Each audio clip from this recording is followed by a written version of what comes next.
In today's video, I'm going to teach you how to create a dot leader line in Microsoft Word. A dot leader line is useful when you want to connect text to a page number or another piece of information using a line of dots. This is commonly used when creating a table of contents, lists, or other documents where you want the text to line up neatly.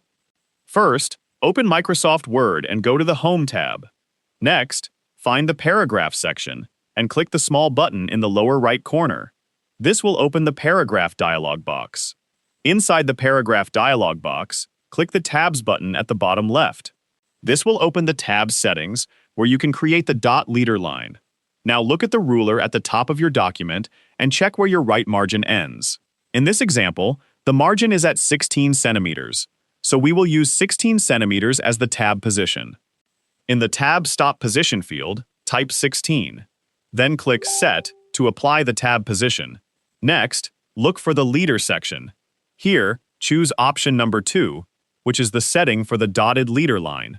Once the tab position and leader option are selected, click OK. Now you can test the dot leader line. Type your text, and when you are ready to create the dotted line, press the Tab key on your keyboard. You will see a line of dots appear after your text. The dots will continue until they reach the 16 centimeter tab position on the ruler. You can then type the information you want at the end of the line, such as a page number. If you create another line with longer or shorter text, the dots will still stop at the same 16 centimeter position.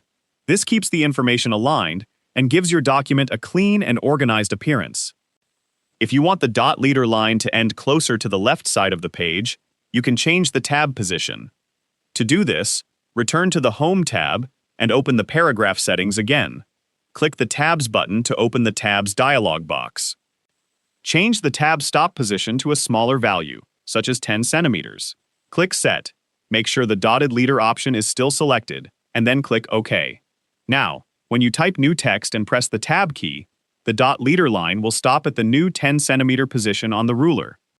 This gives you control over how long your dot leader lines are and where they end on the page. And that's how you can create and adjust a dot leader line in Microsoft Word. If you found this video helpful, let me know in the comments, give it a like, subscribe to the channel,